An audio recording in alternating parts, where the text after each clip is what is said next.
on the day of my son's 10th birthday party. I couldn't find my husband when it was time to cut the cake. I went upstairs and opened the master bedroom door. The man who had been laughing at the dinner table just 30 minutes ago was now kissing his ex-wife. I didn't scream. I didn't cry. I just turned around quietly and began packing his bags. The next day, he begged for forgiveness, sobbing uncontrollably. But my son looked at me and said, "Mom, I only need you." In that moment, I realized, some homes begin the day you leave the toxic person behind. I don't know what other mothers do the night before their child's birthday, but that night, I stood in the kitchen stirring a pot of raspberry jam until my wrist went numb. When I bent down to grab the cake layers from the fridge, my foot slipped, and I nearly hit the floor. It hit me then I'd been on my feet for 5 straight hours. Mark still wasn't home. I glanced at the clock on the wall. It's already 10:15 in the evening. We had agreed he'd help set up the living room after work. Maybe go over the menu for tomorrow. He had agreed quickly, too, like he always does. And like always, it meant nothing. Daniel was turning 10. I didn't want to half-ass it. He's smart, sensitive, always tuned into my moods. Even the slightest frown on my face, he'd catch. He deserved a joyful birthday. A party filled with laughter, friends, and cake. Not a scene of his mother scrambling alone into the night, while his father vanished without a trace. The phone rang. It was Penny, my mother-in-law. I took a breath before answering. "Hello, Mariana. I just spoke with Mark. He said Monica's coming tomorrow," she announced, with that same steamrolling tone she always used. "Monica." I kept my voice steady. "Well, they were a family once, weren't they? And she knows Daniel. The more, the merrier, don't you think?" She paused, then jabbed. "I know you might have feelings, but don't let personal grudges ruin the mood." I clenched my jaw. A grudge. This was my son's birthday. Not a reunion for old flames. Monica wasn't family. She was Mark's ex-wife. The woman I'd been silently compared to for 10 years. Wealthy, polished, beautiful, climbing the ranks in some gleaming financial firm. And me, a ballet instructor with battered knees and fading energy, wrangling unruly kids into plies and pirouettes. I swallowed my pride and said, "I'll set another place at the table." "Wonderful. You're always so reasonable," she said, her approval like a pat on the head. After she hung up, I stood under the yellowing kitchen light, motionless. Why is it always me making room? Me bending? Me understanding? Me thinking about everyone else? What about me? My feelings? My dignity? When did they stop counting in this carefully staged, blended family narrative? It was after 11 when the key finally turned in the lock. Mark stepped in, road-weary and casual, holding a bag of takeout like it was some peace offering. "Still at it?" he smiled, glancing at the half-decorated cake. "I thought you said you were coming home to help." I didn't look at him. Last-minute client thing. It wasn't planned. He dropped the bag on the table, sat down, and started unpacking like it was any other night. "Oh, and Penny mentioned Monica's coming. You're okay with that, right?" I turned to him and smiled for real this time, except it was cold. "I don't mind Monica," I said. "What I mind is you." I tossed the piping bag into the sink and walked out of the kitchen. I'm not the kind of woman who jumps to conclusions. I'm not some overly sensitive wife. Even as Mark had grown more distracted, more dismissive, his answers reduced to tired grunts, I told myself he was just exhausted. Middle-aged burnout. A phase all marriages go through. But right then, I knew. All the excuses I'd made for him, they were just that. Excuses. I used to be the brightest light on stage, spinning in spotlight with grace and fire. How did I become this? A woman alone the night before her son's birthday, slicing fruit, blowing balloons, frosting a cake, while another woman is invited to the party in my house. As I shut the bedroom door, I heard Mark peeling open the takeout containers in the kitchen. The smell of chicken fried rice drifted down the hallway, but all it did was highlight how cheap and overlooked my life had become. I woke up at 5:30 that morning. Not because of an alarm, just the kind of wake-up that comes when your nerves are wound so tight they snap you into consciousness. I lay in bed, staring at the ceiling, running through the day's schedule in my head like a script. Decorations up by 10. Cake delivered at 11. Guests arrive at 11:30. Cake cutting at noon. Everything was planned. Everything except a stable family to hold it all together. I looked over at the bed beside me. Empty. Mark hadn't come in to sleep.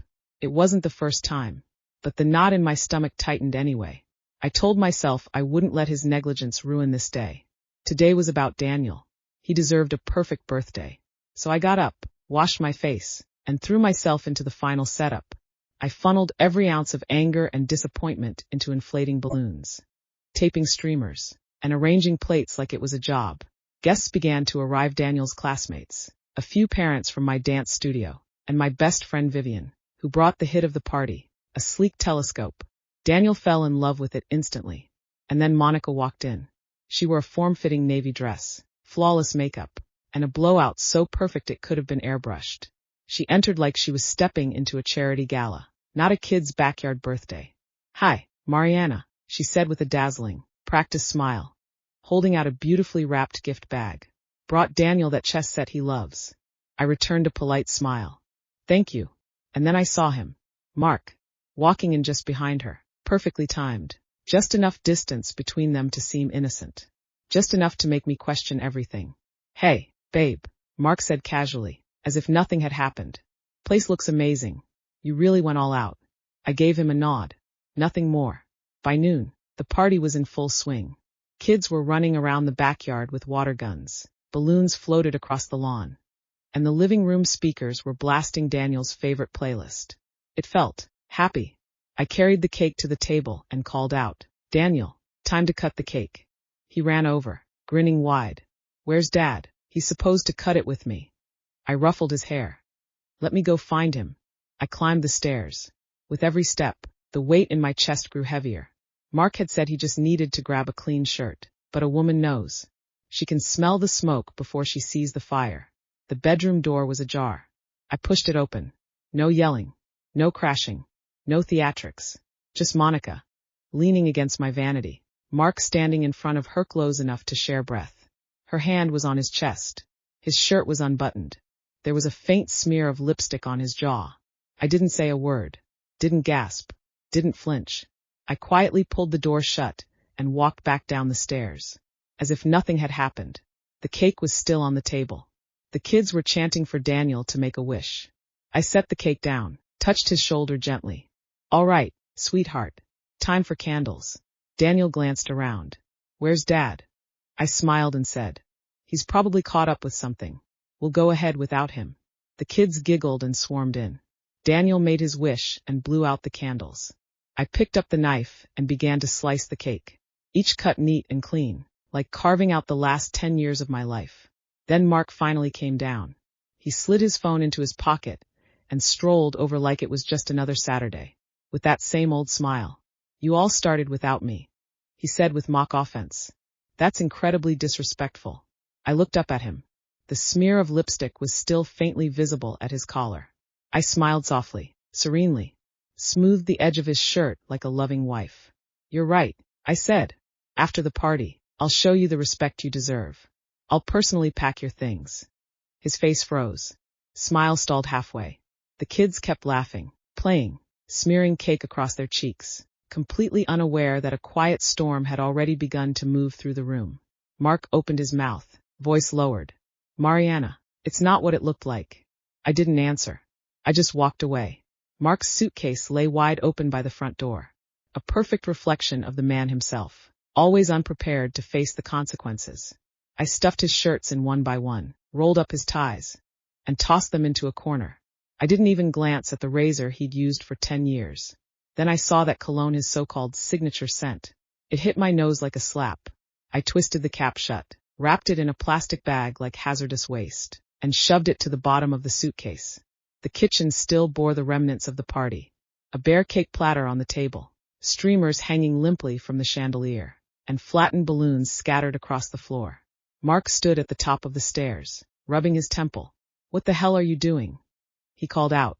"Because I came downstairs late to the cake cutting." "Seriously, Mariana, you're overreacting." I looked up at him, my voice calm as the nightly forecast. "I saw you, Mark, in the bedroom." His face tightened for a second before twisting into a mocking smile. "You misunderstood. Monica was just upset. I was comforting her." I smiled back, cold as ice. "Was that lipstick on your shirt part of the comfort? Or the unbuttoned shirt was that her emotional support too?" His face dropped, and then predictably started to spin, just like I knew he would. Have you ever stopped to ask why I talked to her? He snapped. Do you even see me anymore? For the last 2 years, it's all been about Daniela's schedule, your classes, the studio, school drop-offs. I feel like I don't even exist in this house. His voice rose with every word, part desperation, part excuse, as if he was laying the groundwork for whatever he thought he was about to lose. I stared at him, completely numb. So what you're saying, Ice, because I put my career on hold?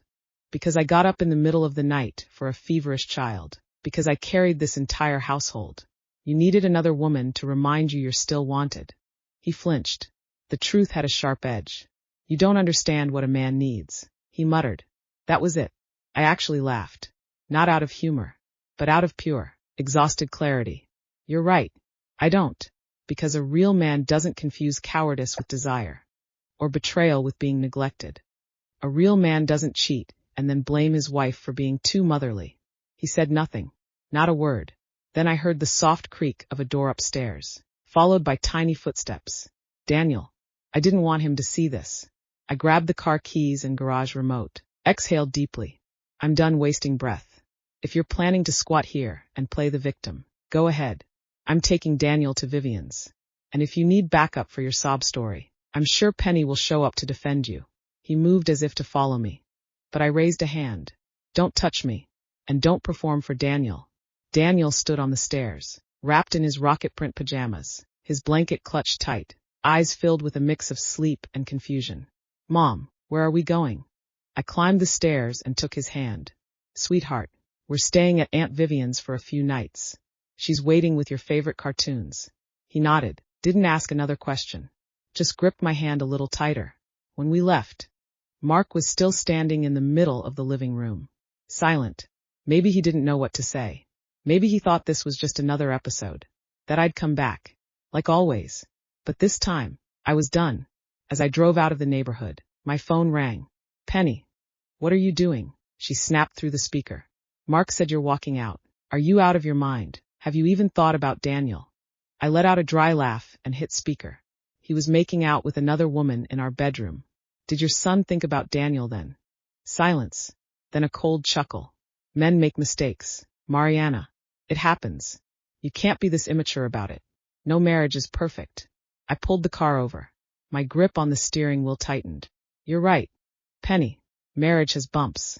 But not the kind where one person cheats shamelessly while the other is expected to keep pretending it's all fine.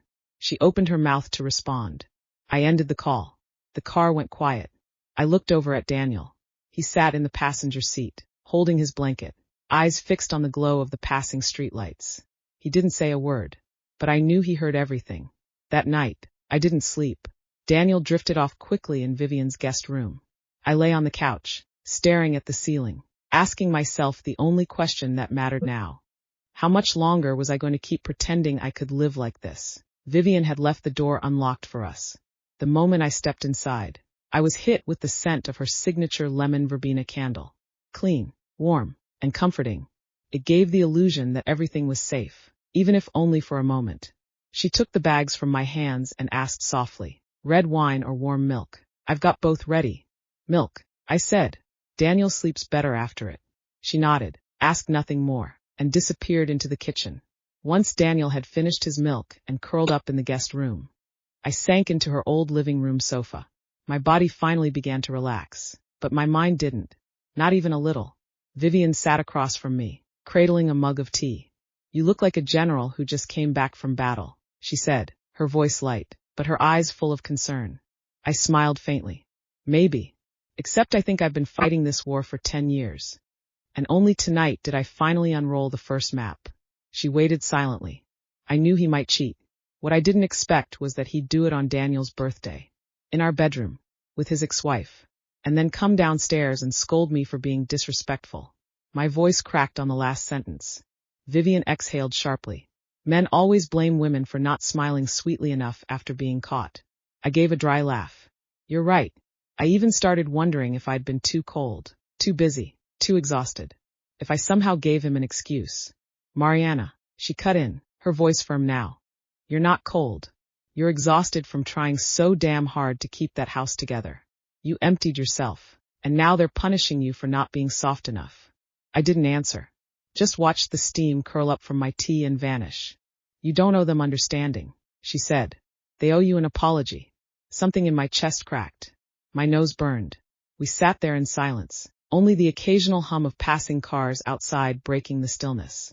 I didn't sleep that night. Not a second. While Daniel slept soundly in the guest room, I sat on the sofa, staring at the ceiling, feeling like I had been left behind by time. The wind from the coast brushed against the window panes. The clock on the wall clicked forward, one notch at a time. And in my head, Penny's voice echoed. Men make mistakes sometimes. That's normal. Those words jabbed like a thorn into every place I had ever backed down, every compromise I had swallowed for the illusion of keeping the family together. By 6 a.m, I still hadn't closed my eyes. Daniel shuffled downstairs, rubbing his messy hair, his rocket pajamas wrinkled from sleep. He froze when he saw me sitting there. Mom, you didn't sleep. I gave him a tired smile. My mind's too busy to rest. He came over and sat beside me. Are you still mad at Dad? He asked, barely above a whisper. My heart clenched. 10 years old, and already trained to tiptoe around adults' emotions. He'd never allowed himself to just be a kid. I softened my tone. I'm not mad, sweetheart. I'm just thinking, if your dad and I decide to live apart, would that be okay with you? He stared at his knees, hugged them close. After a pause, he said quietly, I don't really want to live with him. I blinked. That I hadn't expected. Why, honey? I asked gently. He turned to me, and his eyes were so clear it made something in me break. He always says I bother him. Sometimes I just want to play with him for a little bit, and he tells me to go away because he's working. And once he said that if it weren't for me, you two might still be like before. I stopped breathing for a second. You remember that? I asked, my throat tight. He nodded. I was 6. You two were fighting in the kitchen, and I was behind the door. I heard him yell it at you. I pulled him into my arms. The tears came hard. Not from sadness, but relief. Relief that I didn't have to keep pretending this family was worth preserving. You are my best decision, Daniel. Do you know that? He nodded against my chest and held me tighter. That was the moment I made up my mind. At noon, I called Mark. I've hired a lawyer. You'll be contacted soon, I said, my voice too calm to recognize. He was quiet at first. Then, so, we're really doing this? No, you did this. I'm just finally admitting I should have walked away long ago. He exhaled, tried to pivot. What if you take Daniel and go home? I'll move out for a while. Give you space. I almost laughed. I don't need space, Mark. I need a clear ending. And I'm calmer than I've ever been. He opened his mouth to say something else. I hung up. That afternoon, Daniel and I packed up our things. He didn't ask questions. He only said one thing. Going back home doesn't mean we're going back to how things were. Right, Mom. I looked him in the eyes. That's right, sweetheart. We're going back to throw away everything that should have been gone a long time ago. I brought Daniel home that evening, and the sunset was beautiful. Too beautiful, almost mocking in its warmth. The swing in the yard was still swaying gently, as if nothing had changed. But I knew everything had. Mark and his luggage were gone. He'd left a note on the kitchen island, written like a company memo from a manager to an employee. I'll be moving out for a while so you can have some space to think, and maybe we'll both figure out what we really want. Daniel's clothes are on the couch. Don't forget to wash them soon. I'll come see him weekly. Of course, only if you allow it. Mark. I didn't hesitate. I tore the note in half, then again, and tossed the scraps into the trash, along with the smug tone it was written in. Daniel dropped his backpack and looked around. It actually feels nicer without him here. I didn't say anything, just dusted off the rug in the living room. The days that followed were unusually calm. Mark sent messages every day, morning texts like, hope you two are well. Lunchtime check-ins. What did Daniel eat today? Evening offers. Want me to pick him up from school? Playing the role of the caring father and husband, with a level of effort he had never managed when it actually mattered.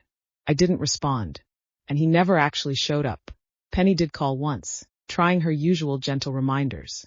I know you're upset, but don't let Daniel get caught in the middle. He needs his father. I answered evenly. What Daniel needs is a stable, safe adult in his life. Someone who doesn't make excuses every time he fails to show up. She sighed, long and loud. You've become very difficult to talk to.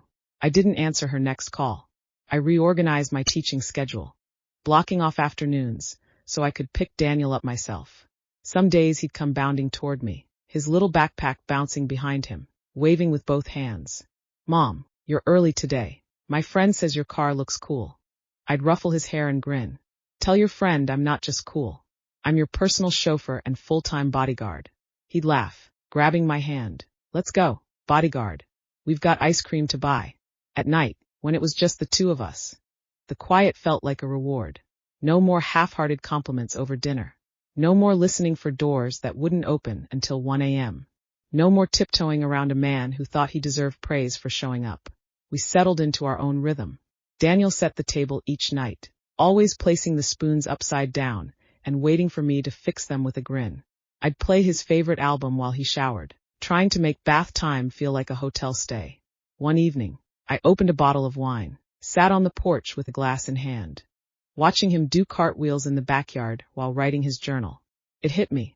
Wholeness in a family doesn't come from how many people are in the room. It comes from whether their hearts are in it. One day, on the drive home from school, Daniel asked, "Mom, do you think you'll get back together with Dad?" The question caught me off guard. "What makes you ask that?" He looked out the window, voice soft, but serious. "Because I think, you seem happier now." My grip on the steering wheel faltered. "You used to never smile," he continued. "You were always busy. Always sighing. You were either calling Dad or staring at the clock, waiting for him to come home." The red light counted down. And then he said something that made my throat tighten. "But now, you remind me of how you were when I was little, when your smile looked real." I took a deep breath, brushed a hand over his hair. "Thank you for telling me that, Daniel." Then I asked gently, "If it's just the two of us from now on, would you be okay with that?" He nodded slowly. "I know you and Dad have problems. You don't need to explain. Sometimes, I think he doesn't really like me." The words hit me like a blunt force to the chest. "Why would you think that?" I asked. He didn't answer right away. He stared at the back of the front seat and whispered. There were a few times I heard him on the phone. He said that if it weren't for me, you two might have been happier. I kept the car steady as I pulled into the driveway, but my insides were shaking. That night, I stood outside his bedroom door for a long time, listening to his quiet breathing. Each breath lifted something heavy from my chest, and I understood. What truly made it impossible to go back wasn't Mark's affair. It wasn't Penny's guilt-tripping calls. It wasn't even the years of neglect. It was my son, my sweet, watchful boy, who had already learned how to feel unwanted, who had learned to tell the difference between real love and obligation. I couldn't let him carry that doubt anymore. I couldn't let him grow up thinking love means enduring betrayal, or that silence is normal in a home. I had to be the example. And that starts now. I never thought I'd willingly sit down alone with Monica again. She had been a part of Mark's past for a long time, the source of a deep, private ache in mine. But when she sent that message, short and direct, I didn't hesitate. "We should talk. Not about Mark. About us." I replied with one word. "Okay." We met at the cafe in the center of town, the seat by the window, the one with the view of the old bookstore across the street and the fountain in the square. She was there first, wearing a charcoal gray trench coat. Her hair was looser than it had been at the birthday party, less polished, less sharp. When I sat down, she handed me a cup of hot tea. "I remember you don't like coffee," she said. "You've got a good memory." I took a sip. Didn't say thank you. She didn't circle around the subject. "Upstairs, at the party, you saw us, didn't you?" I looked at her. Didn't answer. She gave a wry smile. "You didn't say anything because you're too calm. Or maybe because you already knew it wasn't worth the fight. You're not denying it?" I asked. She shook her head. "Of course not. Honestly, I didn't mean for it to look that theatrical. But Mark kept dropping hints how stifled he felt, how much you'd changed, how misunderstood he was. I guess I wanted to see it for myself. What kind of woman you'd become. And what I saw was someone more self-possessed than I expected, more dignified than I ever was." I stared into her eyes for a moment. "What are you really trying to say?" She leaned back in her chair, her gaze steady in a way that felt unsettling. "I'm saying Giuri, not the only woman he lied to. Not the only one who once believed in him." I was quiet. My voice, when it came, sounded like I was talking about a stranger. "Why did you two divorce?" She didn't answer right away. Took a sip of coffee, then said slowly, "You think it was because I cheated first, right? That's what he told you. I didn't confirm or deny. She went on. We were both unfaithful. But he was first. And I filed for divorce first because I figured it out before he did. Mark doesn't love people. He loves being adored. My brow furrowed. I used to think he was just nostalgic, that he couldn't let go. But the truth is, he needs someone orbiting him, someone who feeds his ego. And the second you stop doing that, he finds another audience. She paused, choosing her next words carefully. He cheated on you in the first year of your marriage, with a client from work. You were still teaching 6 days a week back then, right? My fingers tightened around the handle of the teacup, until it made a faint click against the ceramic. I'm not here to hurt you, Mariana, she said, more gently now. I just want you to know it wasn't because you were too busy, or too tired, or not attentive enough. This is who he is. Disloyal at the core, and unwilling to change. I looked out the window, watching as a gust of wind lifted a few stray pages in the square, spinning them into the air before letting them fall. Then she said, you remember how fast he married you after we split. Our divorce papers weren't even finalized, and he was already spending weekends at your place. He didn't only move on from the past. He was just in a hurry to find the next stage to stand on. I took a long breath. I used to think, I won, I said quietly. So did I, Monica replied, shrugging. I never had kids with him. Not because I didn't want them, but because I knew he'd make a terrible father. I didn't want my child growing up wondering if they were the reason their dad was miserable. That line landed like a nail driven clean through my chest. I looked at her, and for the first time, I said something I'd never told anyone else. Daniel thinks his father doesn't like him, because he once overheard Mark saying, if it weren't for the kid, life would be much easier. Monica's eyes closed, as if someone had just struck her in the gut.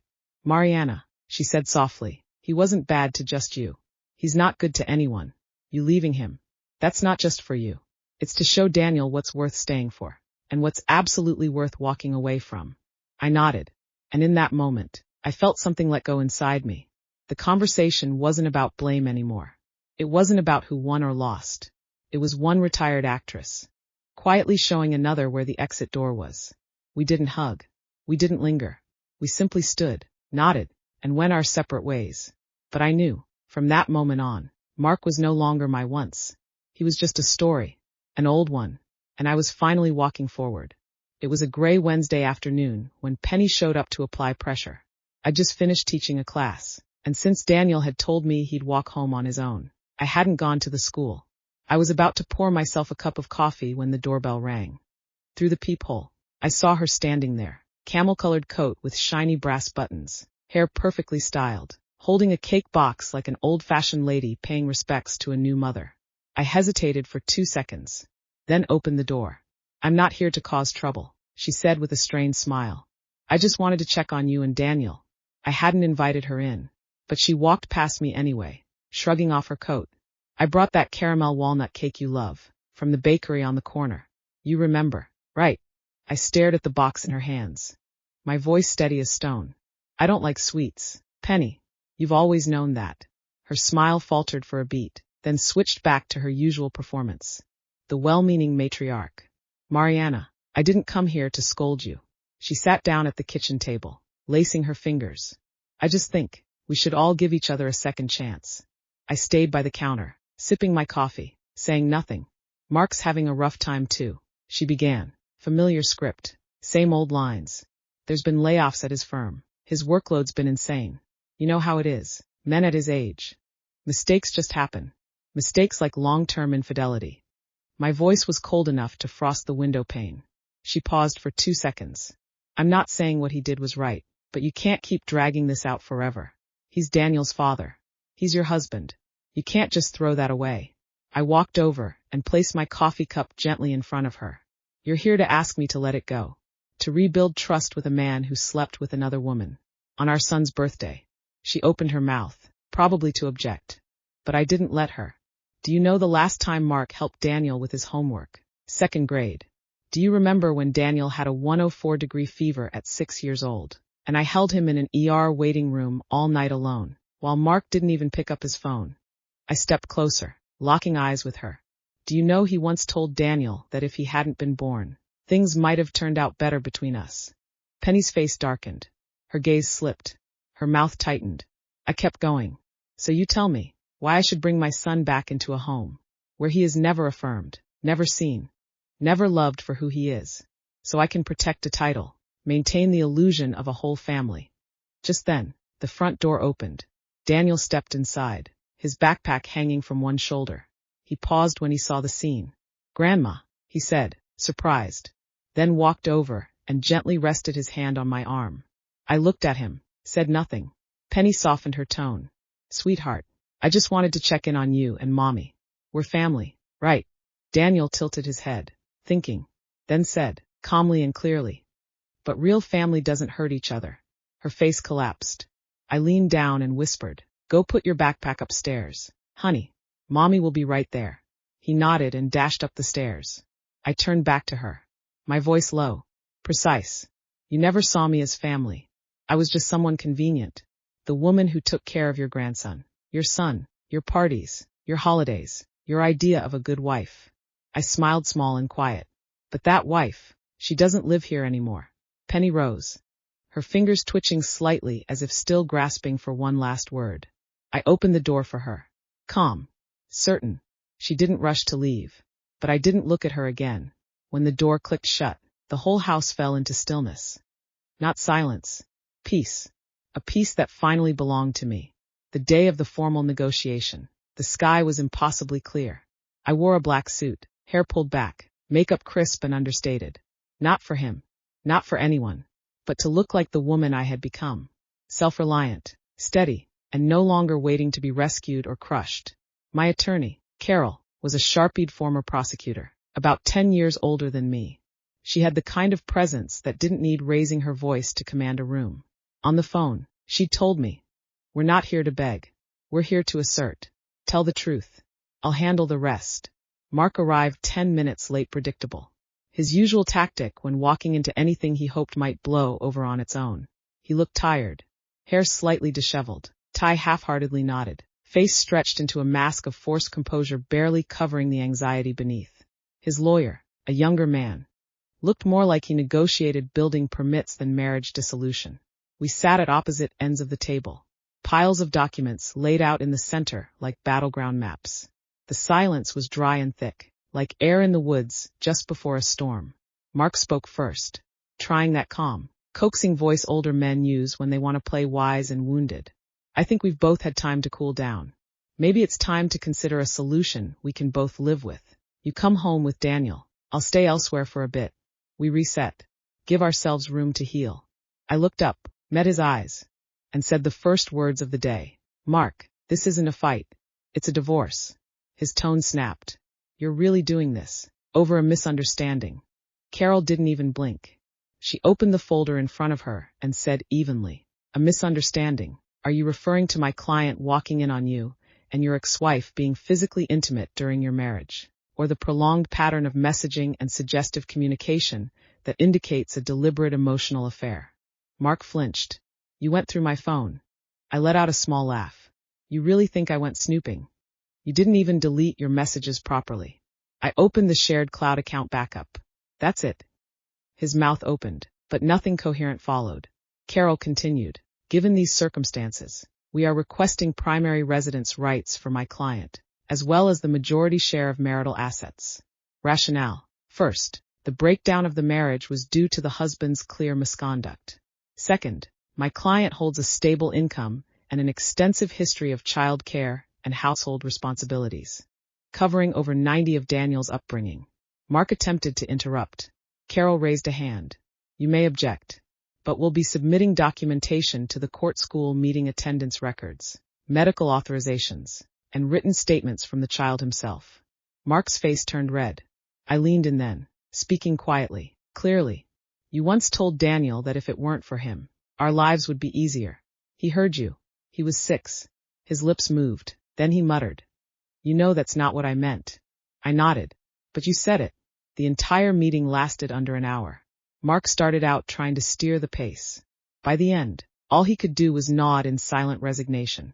Right before signing, he made one last attempt at appeal. "There's really nothing left between us. You're just walking away from everything that easily." I picked up the pen and signed my name cleanly at the bottom of the document. No, I'm not walking away easily. I'm walking away because I finally understand. This marriage isn't a house that needs repairs. It's a ruin that needs to come down. Carol slid the custody agreement over to me. I signed it with the same resolve. Final terms. I would remain living in the house. Daniel would live with me full-time. Mark would pay monthly child support. Marital assets would be divided. I'd receive 60 of the cash reserves, retain all household furnishings and vehicle ownership. Mark relinquished all claims to the house and a portion of his retirement fund. When it was done, I stood and thanked Carol with a nodding. I glanced at Mark for a second, but said nothing. As I stepped outside the law office, the sun landed on my face warm. Not harsh. I took a long, deep breath. I didn't feel triumphant. Not victorious. Not vindicated. What I felt was quiet. The kind of quiet that comes when you finally put down a script someone else handed you and pick up the pen to write your own beginning. Mark's downfall came faster than I expected. Less than 2 weeks after the divorce agreement was signed, I heard he'd run into trouble at work. Not a scandal, not a firing, something worse. In its own way, he simply stopped matching. They reassigned him from a mid-level project lead to a flailing commercial development no one else wanted. Temporary, they said. But they also moved his office to the far end of the hall right next to the copy room. Vivian forwarded me a message from a friend in the company's finance department. He's basically invisible in meetings. HR even joked his aura collapsed. I didn't laugh. Not because I pitied him, but because in that moment, I realized something. I hadn't just walked away from a man who failed me. I walked away from a hollow structure, one I had been holding upright with my presence alone. Monica, too, was done with him for good. He showed up at her office once. Security escorted him out. He sent her a dozen texts afterward. She blocked him. Not just that, one day, he even tried calling Vivian's desk phone, wanting to check on me through a mutual friend. Vivian didn't entertain it. She said flatly, "She's doing great. Way better than you."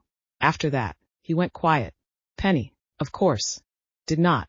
She started with phone calls, then moved on to emails, and finally mailed me a handwritten letter, pink stationery, spritzed with perfume. Not a single word of apology. Just page after page of pleading. Do it for the child. This was your shared home. Mark still wants to be a good father. I took a photo of the letter and sent it to Carol. She issued a formal legal notice. Polite but clear. Any non-custodial communication must go through legal channels. A few days later, Penny tried showing up in person. I didn't answer the door. Just stood behind the curtain, watching her through the gap. She was holding a gift box wrapped with a red ribbon, standing like a misplaced holiday guest. She knocked, again and again. Eventually, she left the box on the porch and walked away. I didn't open it.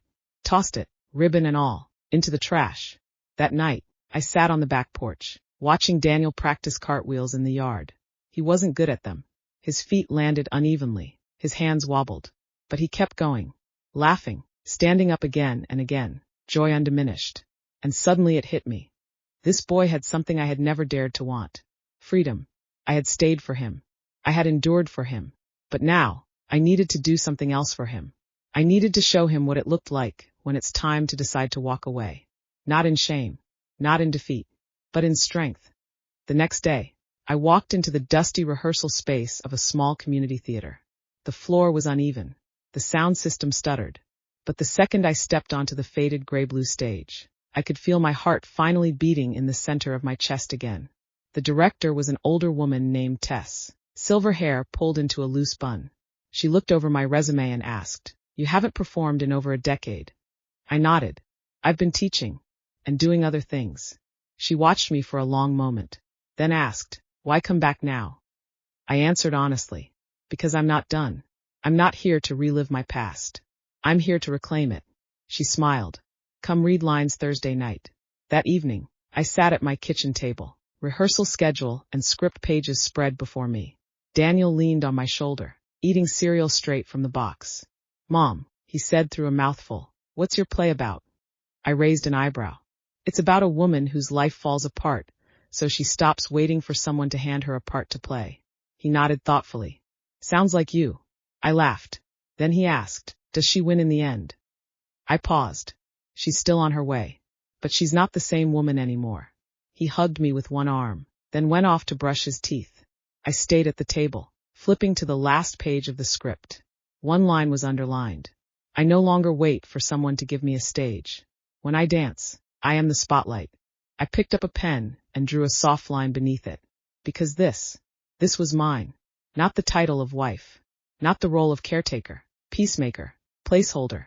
But this final page, this new beginning, was mine. On Daniel's 11th birthday, the sun was bright, the air warm. Even the neighbor's dog seemed unusually calm. We didn't throw a big party. No balloons, no streamers, no house full of strangers making forced conversation. Just a handful of Daniel's favorite friends, Vivian, Tess, and a cake half the size of last year's, but twice as beautiful. When I asked what he wanted for his birthday, he said, "Can we go to San Francisco again? To that theater you said you had your first performance in." I smiled. "Of course. As long as you give me a day to reschedule rehearsal." He nodded solemnly. "Deal. This home we live in now. It used to bear Mark's name. Now, by court ruling and clean conscience, it's mine. On the outside, it doesn't look much different, but it feels completely new. This is the house of a woman who no longer stays quiet, no longer folds herself down to fit someone else's comfort. It's also the home of a boy who now knows what it means to be cherished, to be safe." I still work with the theater company. 2 evenings a week for rehearsals. Tess once told me, "The first time I saw you step onto that stage, I knew you don't need to learn anything. You just need to remember you still deserve to be seen." Daniel always sits in the front row, my most loyal audience. One night I couldn't find my performance shoes backstage. Turned out he'd taken them to polish. He'd even used an old toothbrush to clean the seams. "Lights'll hit better this way," he said, serious as ever. Sometimes I take photos during rehearsal. Sometimes I write little reflections and post them online. Not for likes. Just to remind myself. I'm still growing. Still branching into new light. That night, after the birthday cake had been cleared and the guests had gone, Daniel and I cleaned the kitchen together. He was licking the last bit of frosting from the mixing bowl, when he suddenly asked, "Mom, what kind of person do you think I'll be when I grow up?" I set down the plates, sat across from him, looked into his still young, but steady eyes. "I hope you'll be someone who knows your worth, who understands boundaries, who knows what respect looks like. And when it's time to say no." He nodded thoughtfully. I added, "And I hope you remember, you're not here to make everyone else happy. You're here to live a life that doesn't make you small." He paused, then said quietly, "Like you." I smiled. "Like us. We both get to choose our lives now." He nodded again, then wandered off to get himself a glass of milk. I watched his little frame moving through the kitchen, and felt something deep settle in my chest. Not relief that things were finally over, but a quiet certainty that I was finally walking the road I had chosen for myself. Later that night, I was in bed, script in hand, when a message popped up on my phone. From Tess. Just one line. "You're not playing that role anymore. She's living through you now." I stared at the words for a moment, then set the phone gently by my pillow. Before closing my eyes, I whispered to myself, "Well done, Mariana."